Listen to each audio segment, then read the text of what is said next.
আগামীকাল যদি সুষ্ঠু ভোট হয়,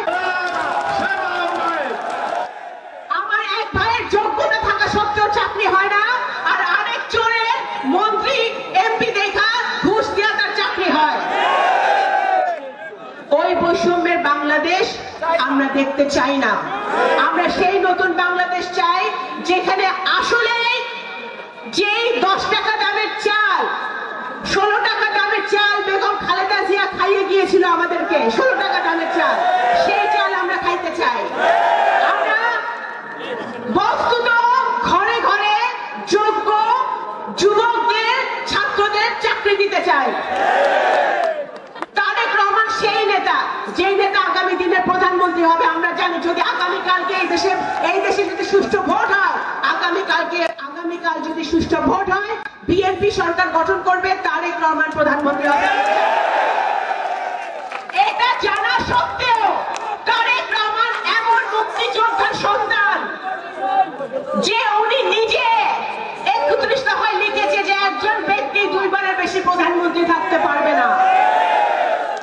কারণ ক্ষমতার জন্য জিয়া পরিবার রাজনীতি করে না, ক্ষমতার লোভে জিয়া পরিবার রাজনীতি করে না। ওনারা শহীদ রাষ্ট্রপতি জিয়াউর রহমান 19 দফা দিয়ে গেছেন।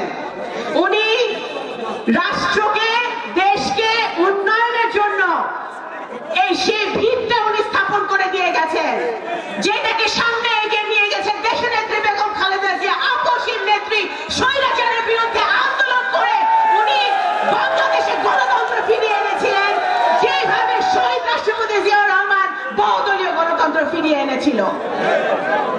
সেই ধারাবাহিকতা রক্ষা করে চলেছে আমাদের ভারপ্রাপ্ত চেয়ারম্যান জনাব তারেক রহমান। উনি কি বলেছে, আপনাদের সবার প্রতি কিন্তু একটাই বার্তা তারেক রহমান সাহেব, যে জনগণের পাশে থাকতে হবে। আপনারা আমাদের বিএনপি যদি কেউ কোন চাঁদাবাজি, কোন দখলবাজির সাথে জড়িত থাকে, উনি স্রেফ বলেছে যে পুলিশে ধরিয়ে দিতে, বলে নাই। সুতরাং আমরা জিয়ার সৈনিক, আমরা জনগণের পাশে থাকবো, জনগণের পাশে থেকে জনগণের সেবা করব। আপনারা দেখেন বাংলাদেশে যখনই বিপদ এসেছে, যখনই ক্রান্তিকাল এসেছে, বাংলাদেশ জাতীয়তাবাদী দল একটি মাত্র দল যে জনগণের পাশে এসে দাঁড়িয়েছে। যখন এরশাদ স্বৈরাচার কায়েম করেছে, বাংলাদেশ জাতীয়তাবাদী দল মাঠে নেমেছে।